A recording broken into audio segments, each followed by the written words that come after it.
सदाशिवसमारम्भां शङ्कराचार्यमध्यमाम् अस्मदाचार्यपर्यन्तां वन्दे गुरुपरम्पराम्।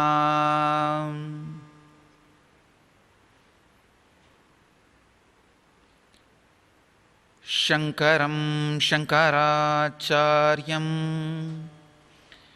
केशवं बादरायणं सूत्रभाष्यकृतौ वन्दे भगवन्तौ पुनः पुनः।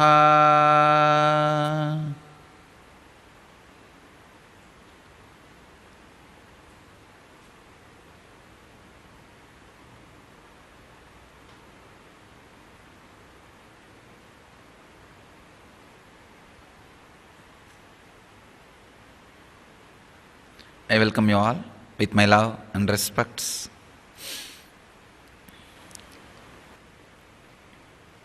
I wanted all of you to know the second sutra I chanted, second sloka I chanted. That sloka means Shankara, Shiva, who came down as Shankaracharya, Keshava, Vishnu, who came down as Vyasa. I bow down to both of them for creating Sutra and Bhashya. Vyasa is Sutrakara, Badarayana Vyasa. Shankara is Bhashyakara, commentator. I bow down to both of them again and again. Because today, the sutra which we are going to discuss today is a very important concept, very subtle concept, almost impossible to grasp. And I want to tell you honestly, today noon when I was resting, usually before entering into Samadhi, noon I just rest for some time. Before entering into Samadhi, I just see the sutra. And literally the downloading happens. Whole night, at that whole resting time, in that Samadhi, the revelation about the sutra happens. I read this sutra, today's sutra, and I was resting. I couldn't catch how to present it, how to exactly put in right words and present it.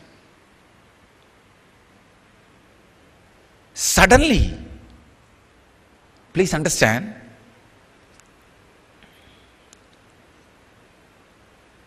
it's mystical but truth.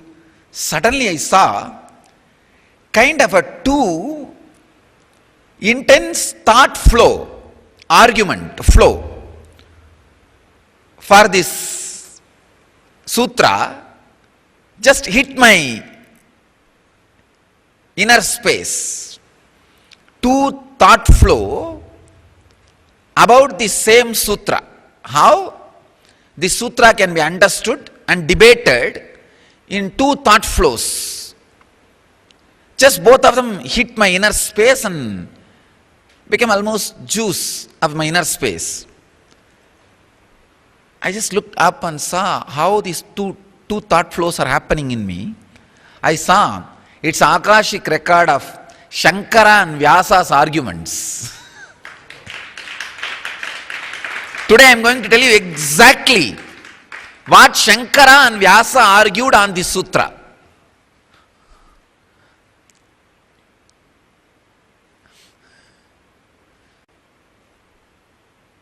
I can actually repeat the whole thing in Sanskrit, because you guys will not be able to understand. I'll repeat in English exactly the argument style and structure which Vyasa and Shankara had when they argued. I do not know whether there is any book exists. As on now, I have not read any book. But I'll express today whatever got downloaded in me. If there is any book, you can find out and verify. I challenge, it will be verbatim. It will be verbatim. Because I saw very clearly the argument flow of Vyasa and argument flow of Shankara, both landing.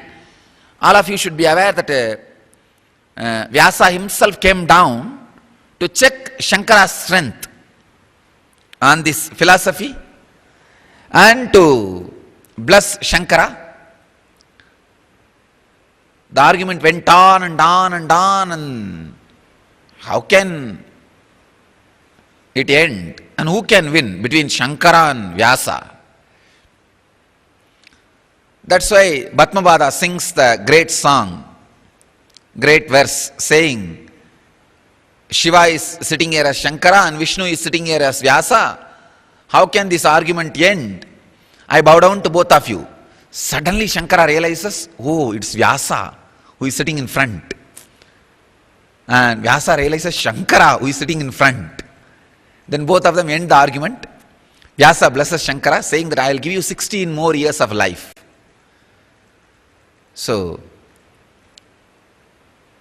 he blesses Shankara and leaves. So, exactly what was that argument flow? Today I will present to you guys. Let me enter into the sutra. Very sweet thought flow. Because in this argument, nobody is trying to convince other. Like a chatting over a cup of coffee. That is the way the whole thought flow was. Shankara adds some deeper understanding and Vyasa adds deeper understanding. Then Shankara goes to the next level of understanding and Vyasa goes to the next level of understanding.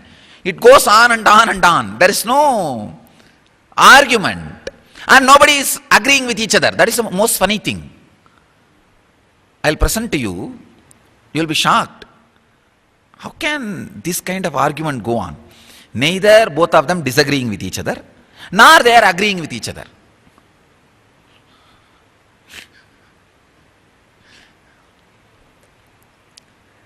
Tat hetu vyapa desacha. I'll directly give you guys the Akashic records, the cosmic reading, Akashic record of Shankara and Vyasa. Tat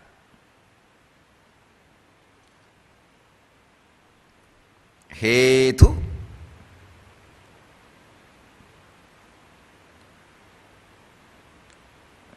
vyapadeshacha.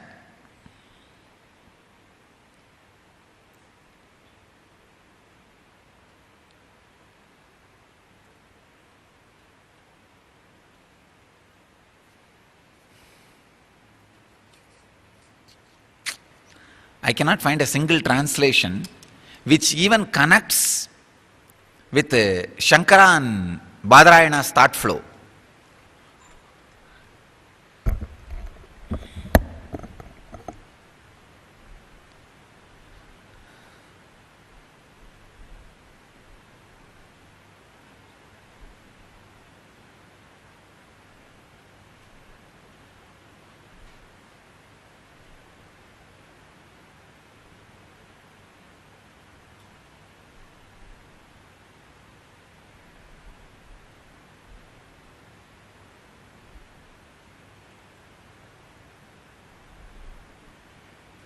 Tat hetu vyapada.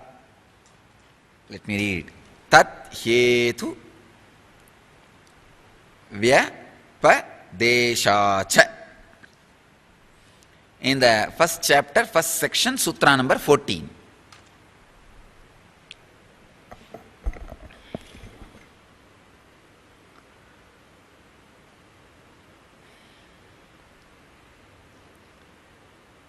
Shankara starts saying, as the bliss is the cause, abundance is effect, the abundance can be considered as Maya. Vyasa replies, if something can be effect of the bliss, how can it have some other quality than bliss? But by the word Maya, a common perception can be something other than Brahman, cause.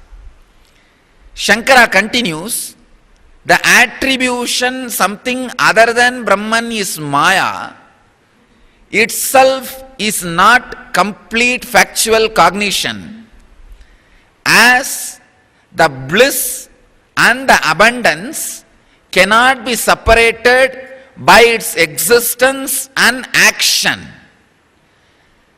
Vyasa starts, the action and inaction both penetrates certain personality existence. You cannot attribute the personality change during action or inaction. Then Shankara continues, the action naturally expresses the intensity of the personality, so you cannot say the inaction or the action can represent the same personality. Then Vyasa continues, as dharma and moksha, in inaction same personality is in moksha, in action he shows the dharma. So action and inaction both exist in same space.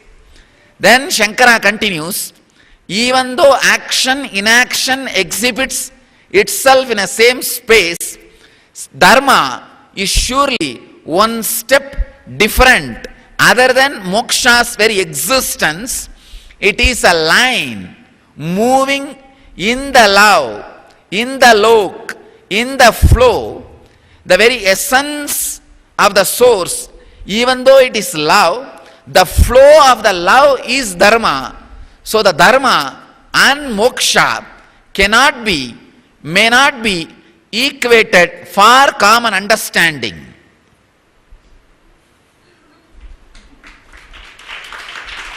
I have clearly repeated the flow as it landed in me. Now I will comment on it. It's an exact flow. The Shankara's flow. As the being and doing expresses and intensifies the flow of the original existence, being and doing consists of the original source. Vyasa's flow, even though being and doing consists of the original flow is not just being and doing, something more than the being and doing.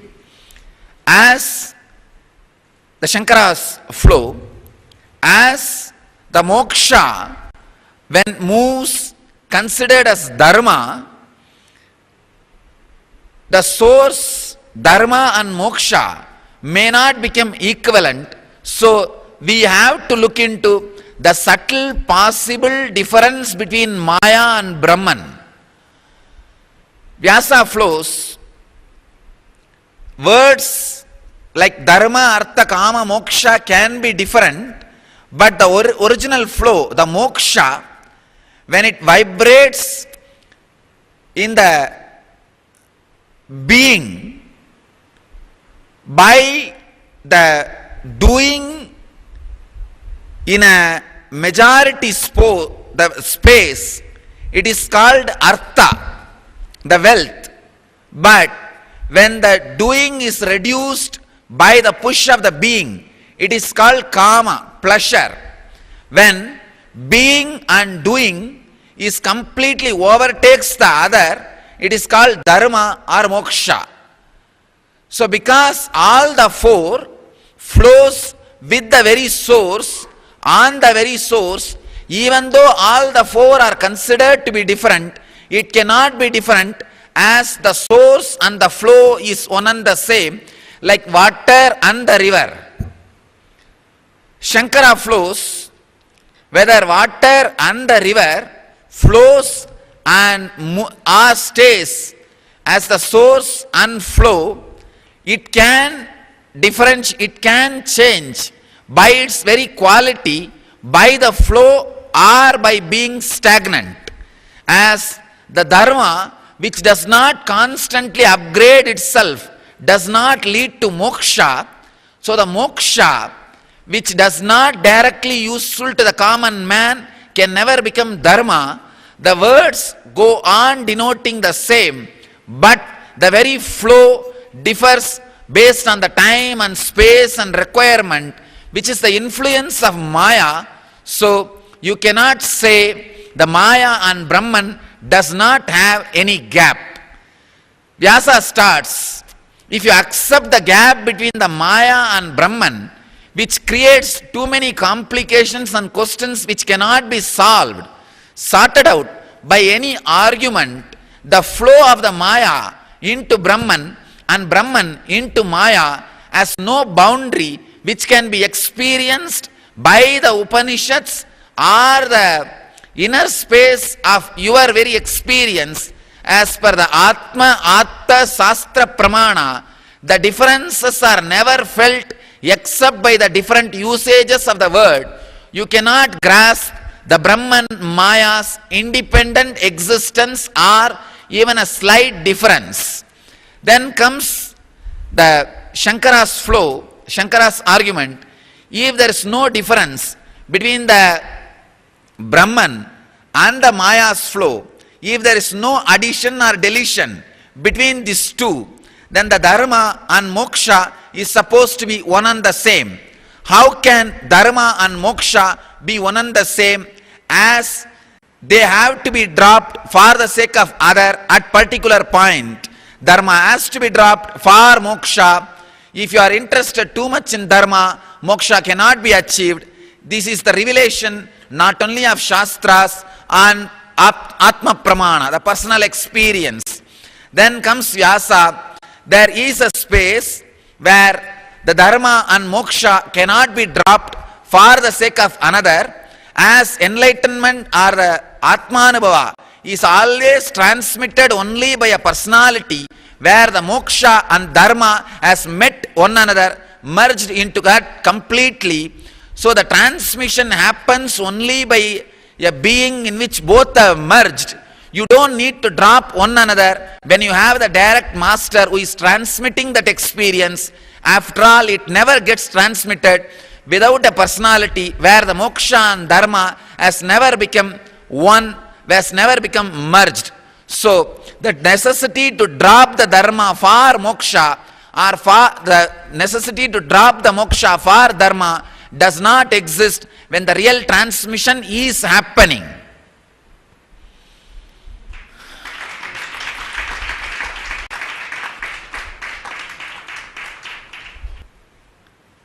I saw very clearly when the last argument was put, because it touched the Guru sentiment, Shankara fell into the reminiscent mood of Govindabada and did not present any argument. That's where it ended. Just he fell into that loving mood of carried by Govindabada. So he did not continue the further arguments on the sutra. The further exploration did not happen. It just stopped with it.